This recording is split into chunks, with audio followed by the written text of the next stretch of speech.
How's it going? Oh, man. Will took out plug off with it. But generally the sound is, these speakers are pretty good, you know. That's what I did yesterday. I just had a open mic. Oh, man. I went back to the club the first time. Where do you get one of those? Weeks.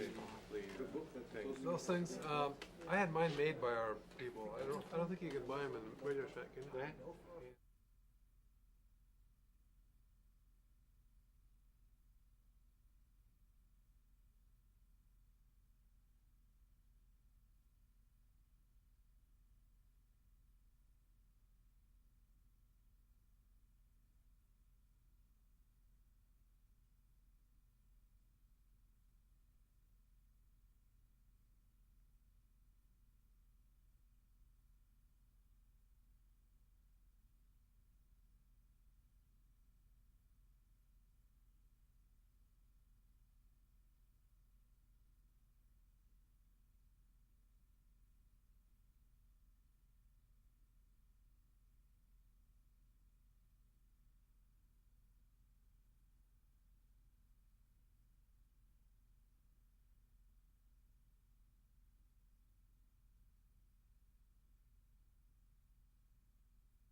Sometimes it's hard to win. Colonel Brown, this is Brian Whitman at the Pentagon. Can you hear me? I can hear you, Brian. Can you hear me? I hear you fine here in the Pentagon briefing room in the Pentagon. Thank you very much for joining us this morning. We know that you're very busy, but we also know that you're about to come to the end of your tour in Iraq with your unit, and we appreciate the opportunity to get some perspectives from a commander that's been on the ground for some time now. Colonel Brown joins us from Mosul. He is the commander of the 1st Brigade, 25th Infantry Division. It is Stryker equipped. It's a Stryker brigade, and as I said, they're in the process of wrapping up a year-long deployment there in Iraq, where the unit's been assigned to the multinational forces northwest, up in the Mosul area. He's going to give you a brief overview of what they've been doing, and then we're going to take some questions. So with that, let me just turn it over to you, Colonel Brown. Okay, thank you very much for this opportunity.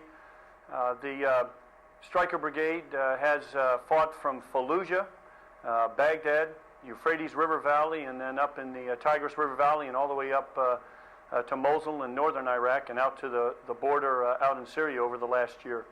We're very proud of the soldiers' performance, and two different situations that we faced in our time here, pre-election and post-election. Prior to the elections last January, we faced a very well-trained foreign fighter and some very intense battles.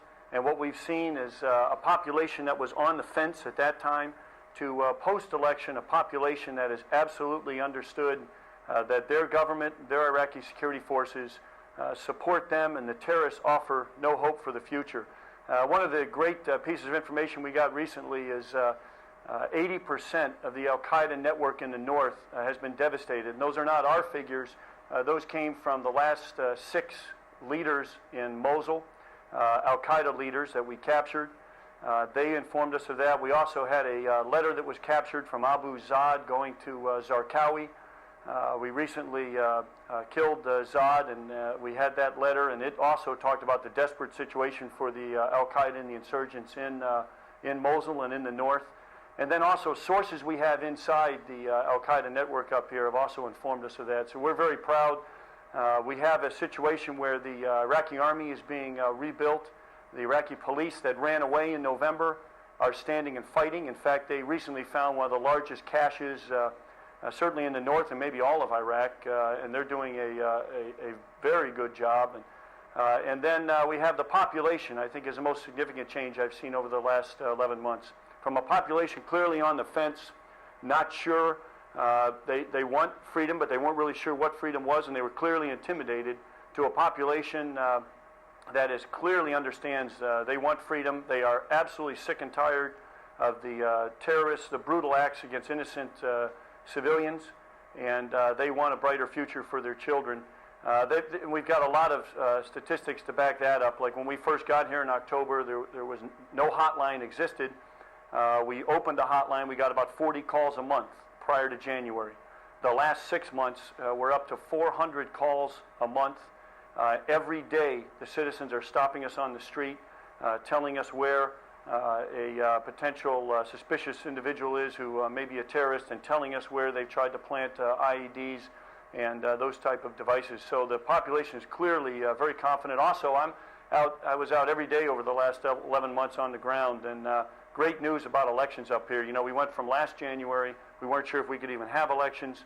Right now, the 80% of the folks on the street in Mosul and Nineveh province in the north here say that they will vote.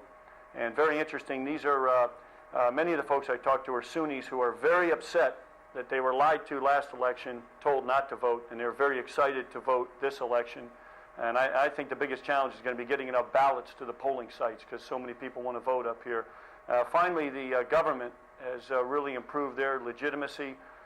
They've had significant economic recovery up here, excellent political participation in Nineveh province, from a security council where no one would meet before the last elections to now we recently had a regional security conference with some 300 participants and 400 in the southern part of Nineveh province. So a lot of folks participating, very excited about the future. So we're very proud of the year here, and our soldiers have worked hard. It has come at a very high cost. We've lost 33 soldiers in the brigade over the past year.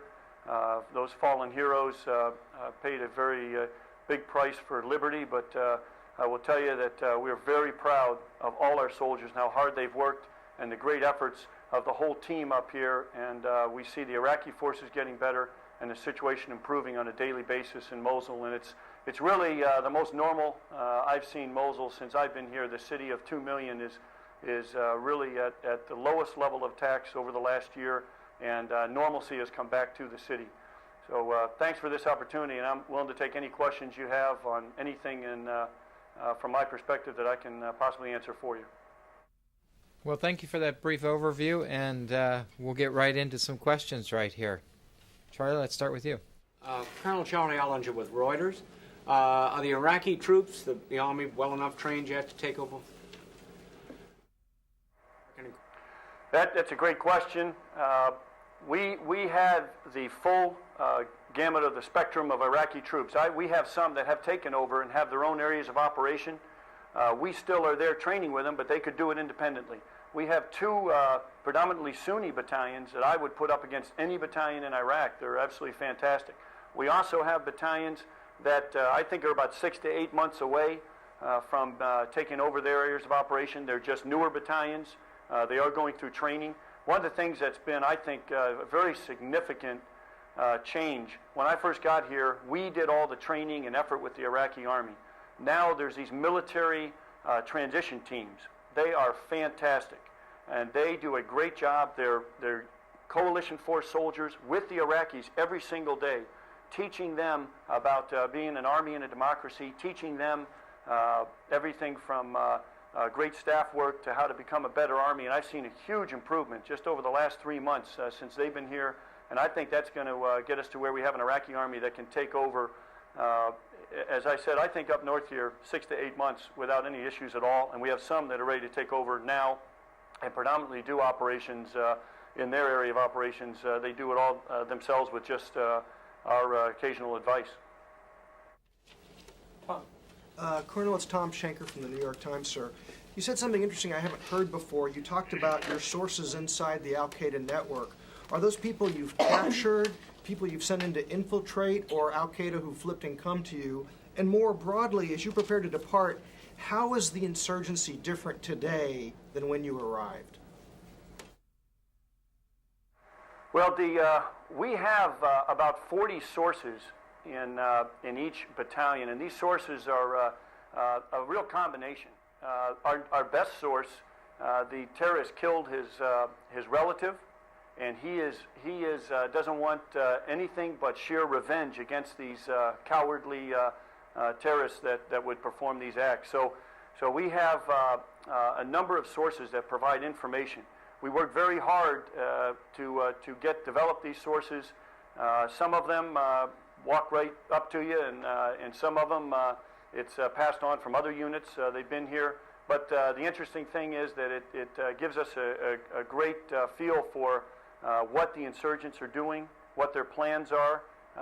They also know that we have sources, and it causes them to be very disruptive. They don't trust anybody within their organization, and they shouldn't, because some of these sources have moved up to pretty high-level positions, and it helps us quite a bit. What was the second part of your question again, sir? How is the face of the insurgency different today than when you arrived to start your mission? Yeah, a significant difference from when we got here last October. Last October, we faced a foreign fighter that was very well trained. I remember watching attacks out. We had an attack that involved about 60 foreign fighters in a pretty complex ambush. By complex, I mean 3 or 4 forms of engagement. They'll hit you with an IED, small arms, mortars, very complex attack. We saw that regularly in November and December. We also defeated, in one of those fights, we killed 40 terrorists, and we did not lose anybody, and we defeated them every time they tried to do that against us. We really worked hard and aggressively at getting out. I mean, we conducted some 2,100 cordon searches and thousands of aggressive offensive operations, 18 attacks a day against the insurgents back in that time period. I remember watching an attack and seeing the insurgents move against us, and I had to look and say, gee, are those our guys or their guys? Because they're moving very well around buildings. That was November and December. What we saw is that faded away very quickly as we captured and killed, and we killed some 550 enemy and captured over 3,000. And as we got to February and March, we saw a completely different foreign fighter. We've captured Libyans, we've captured Saudi, Yemenis, Algerians, and many of these, one Libyan that we captured about a month and a half ago, he was clearly brainwashed, and he was told that what was going on here, and brainwashed to come and be what he thought was going to be a foreign fighter against this crusade against the Muslim religion. He got here, he saw that was not correct. They told him he was going to be a suicide martyr. He said he didn't want to do that. When we happened to capture him, several other foreign fighters, and the cell leader that was orchestrating them, he was very happy to talk to us about what he had seen and what they had done. And very interesting that a younger foreign fighter that we're seeing now, very poorly trained. We would call them more like RPGs for hire, and we believe we know that the leadership is severely disrupted.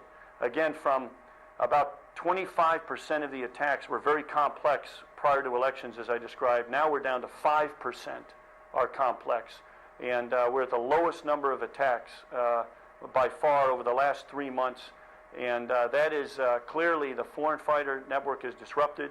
The leadership is severely disrupted. We captured Abu Talha, the number 2 al-Qaeda leader in the north of Iraq. And right after that, we got Abu Bara, Mahdi Musa, Abu Zad, the next 6 leaders that would step up and take over. Nobody's taken over now. It's not a very popular position because if they step up, they get captured or killed. And so they're really disrupted, totally different. The other huge change is the population.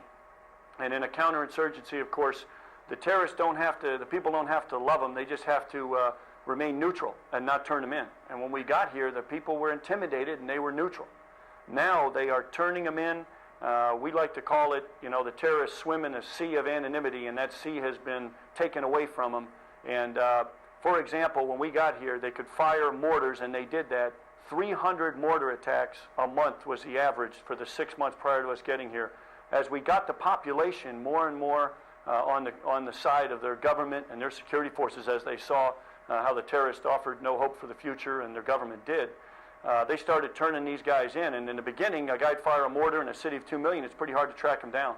Well, we've captured over 142 mortar systems, and now the average is 6 attacks a month in the entire province, from 300 to 6.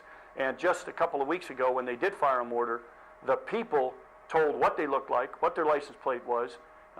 In one case, they knew one of the individuals. The Iraqi army went out, tracked them right down, arrested them, and there you have it. Much different from back prior to elections when they wouldn't say anything. It was we didn't see anything, and it was very hard to stop this. So it just shows. And again, I talked about the number of call-ins, the number of tips on the street, the cooperation of the people. The people are fed up with the terrorist acts. I mean, I witnessed one suicide VBID that killed innocent women and children, and I've never seen evil like that. And the people, Iraqi people, saw that, and they know it's very clear to them that their government wants a brighter future for them. The Iraqi security forces want a brighter future, and the terrorists offer nothing but fear and intimidation and a very poor future. Brett. Hey, Colonel. It sounds the way that you describe it, that your intelligence gathering operations have improved significantly in recent months. You have these bigwigs that you're interrogating. That said, have you heard about any recent sightings or whereabouts of Abu Musab al-Zarqawi? No, we have captured quite a few of the high level, and we sure are trying to get information on that. And I know over our year, my soldiers wanted to come up here because we definitely would have captured him and hope he would come up here. But no, we have not got any specifics. We speculate he's in the Euphrates River Valley. We had forces down there assisting in the north of the Euphrates River, in Rawa and other locations. And that's where we think he is, but I have not gotten directly that any of these high-level al-Qaeda leaders we've captured have given us direct information as to where Zarqawi is located. Follow up, since I struck out on that one. The series of car bombings we've seen, do you have from your intelligence gathering any sign of where this flow of car bombers is coming from, and how perhaps it's getting into the country, into the middle of the country? Well, we've known for a while that foreign fighters, as I talked about, they will. I use the term brainwashing. I mean, that's what it seems like to me. I don't know that that's an official term, but clearly they get these guys. They lie to them, and they bring these foreign fighters in. I know that we have we've assisted in surge in the Euphrates River Valley, and we have 3rd ACR out to our west doing a fantastic job on the Syrian border to stop the flow of foreign fighters in. To me, we saw this increase in Mosul in the April timeframe of SVBIDs and VBIDs from foreign fighters because things were going so well. That was the response of al-Qaeda to try to create, first of all, I believe, to grab headlines. They're masters at information operations, and they want to grab headlines and take away from the success that we're having. And I think we're having success in Tal Afar and many other areas now, in Mosul and all over the north of Iraq. And so they're trying to steal those headlines away. And it's really desperate, as we saw it again in April, May timeframe in Mosul. A lot of targeting of civilians. And I will tell you, I've never seen anything like the people's response to it. It was really something that they absolutely were fed up. And I saw people who were on whole neighborhoods that were on the border of, well, what do we do? A lot of them Sunnis, in fact. And after they saw the killing of innocent women and children by these cowardly suicide bombers, they turned and absolutely supported their government and are excited to vote. And as I said, 80% say they're going to come and vote. And so I think clearly it's tough to stop completely the flow. We have disrupted the flow of foreign fighters. I think if we keep working, we can disrupt it even more. When we first got here, it was pretty easy to get across the border, and there was very little disruption, and that was causing us issues of the well-trained foreign fighters I talked about earlier. Now I see a pretty good disruption. It can get better, and we need to work to get it better, and we're working with everything from the border police to the Iraqi security forces to help get that, stem that flow in foreign fighters. I mean, I think another thing that's key is al-Qaeda leadership understands I mean, this is a fight that is for their very survival. And this, I think it's the most evil enemy we've ever faced because this is happening in Iraq, but they want it to spread to the United States as they already have, and they want it to spread everywhere. And they know how important it is here, that if they lose here and we have a democratic and free Iraq, we have a great example and give the people hope, and they want the people in fear. And, freedom is the terrorist's biggest enemy by far. Bob, I'll come back to you, but with the flow of foreign fighters, I think I need to go to Joe there. Yeah, Colonel, this is Joe Tabet with Al Hurra TV. Talking about foreign fighters, you said that you are facing well-trained foreign fighters. Do you have any information about who is training those foreign fighters and where? We did face well-trained foreign fighters prior to January elections. We have not faced well-trained foreign fighters since.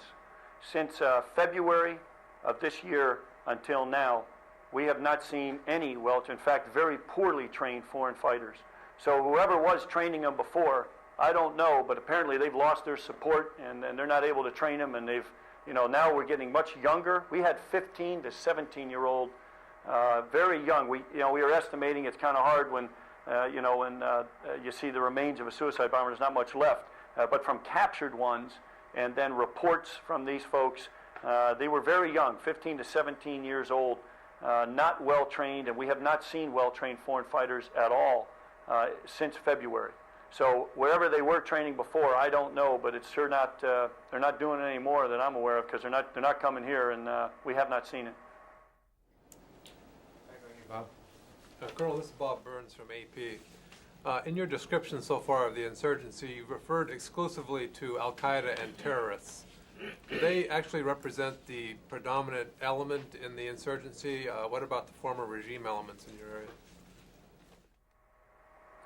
Yeah, that's a great question, and I apologize, concentrating a little bit too much on Al-Qaeda. There are other folks involved. There's former regime elements. What we have seen, we saw prior to January the former regime elements and other extremist groups and other borderline terrorist groups that were working pretty well together prior to elections.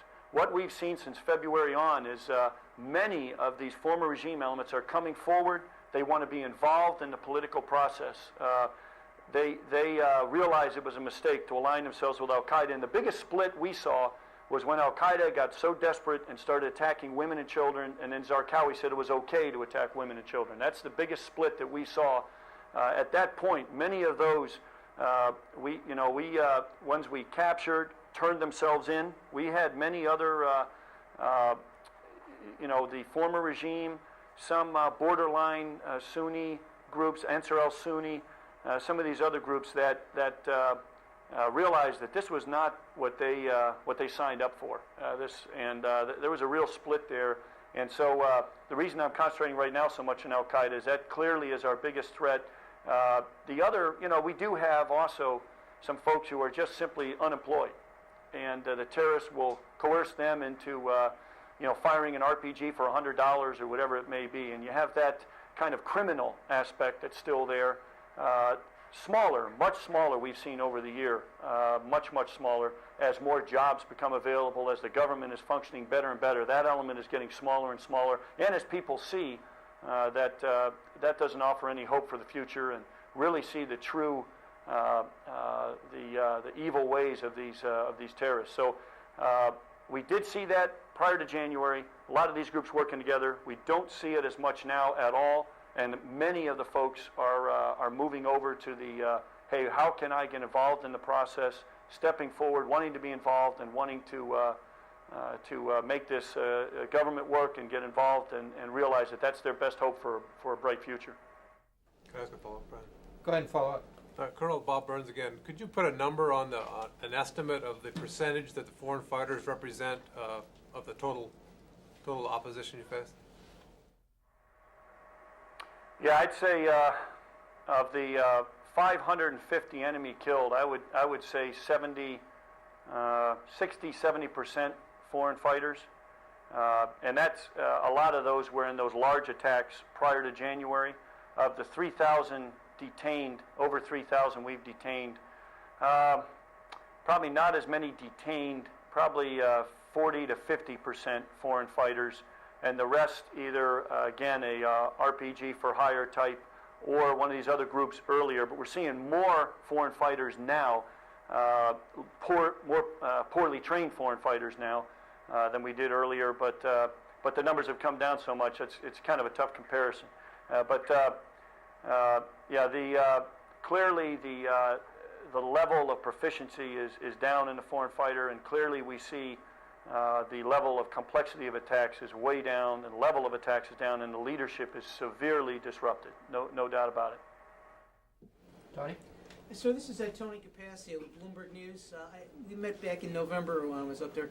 I had an equipment question. Not only are you fighting insurgents, but you're the highlight unit for the Stryker that's gotten mixed publicity. We were told by the Washington Post earlier this year that it could be unsafe for soldiers to ride in. Give me an unvarnished assessment of how well the vehicle has performed, and what are some of the weaknesses that need to be corrected? Yeah, Tony, I'm glad you brought that up, because I'll tell you, nothing makes our soldiers madder than criticism of this Stryker. That report, I think, was absolutely ridiculous. The Post, I'll be honest with you, they had a reporter up here, and he wanted to provide input. I said, go talk to any soldiers you want. Go ask any soldier which vehicle they would prefer to ride in. They would choose a Stryker, I guarantee it. And they never asked him. They published a report based on a lessons learned report of how you could improve the vehicle. Of course we try to improve every vehicle we have. No vehicle's perfect. The Stryker's fantastic. It has incredible mobility, incredible speed. It has saved hundreds of my soldiers' lives. I'm telling you, hundreds of their lives. We've been hit by 84 suicide VBIDs have hit Strykers, and I've had the greater majority of soldiers walk away without even a scratch. It's absolutely amazing. If I were in any other type vehicle, I would have had huge problems. The other thing is it carries, the infantrymen in the back that no other vehicle can do. 9 infantrymen that come out of that Stryker and are incredible in urban operations. You could ask any one of my soldiers, and they would choose the Stryker of any vehicle they could possibly ride in. By the way, our Strykers are in their 2nd year of combat. We left our new ones back at our home station, and we fell in on Strykers that are in their 2nd year of combat. And I love the other vehicles in the Army inventory. I had a Bradley battalion, but there's no way you could take a Bradley 2 years in a row in combat. You couldn't do it, maintenance-wise. We maintained over 95% operational readiness rate. We put 5.2 million miles on the Strykers, 5.2 million miles. And I will tell you, interestingly enough, that same Washington Post reporter, after that report came out, he came to me and he said, please, Colonel Brown, do not make me ride in a Humvee. He said, please let me ride in a Stryker. And I'm too nice a guy. I should have made him ride in a Humvee. I let him ride in a Stryker. But our soldiers love the Stryker. Does it need improvements? I don't know of any vehicle that doesn't. I'd put a laser rangefinder on it. I'd stabilize the gun, maybe put a larger gun on it. The Army's working all that. Is it a fantastic vehicle? Yes. I alone put thousands and thousands of miles on my Stryker, and I'm going to miss it when I go back home. I rode in it today for the last time, and I got to tell you, it's been very good to me, and I'm going to miss it a lot. And it's a great vehicle, fantastic vehicle. Could you have any specific tactical instances where in the city of Mosul these vehicles accomplished more than a tank could have or a Bradley could have, given their construction and their mobility? How much time do you have? Because I could give you an example every single night. I'll give you one example of a company in Deuce 4, 124 Infantry. Young company commander out, being very agile and adaptive. He went out, and during the day, some cars drove by and fired at the Strykers. They chased the cars in the Stryker. You wouldn't have been able to keep up in a tank or a Bradley. They chased the cars. The guys got out of the car, and being, again, the cowards that they are, they hid behind women and children. So the soldiers didn't shoot them. But they went up to the cars, they found caches of weapons in the cars, and they found their wallets in the cars. They then went to some sources who said, yeah, we know where these guys live. So 2 hours later, they went and raided the home with one platoon, captured some more.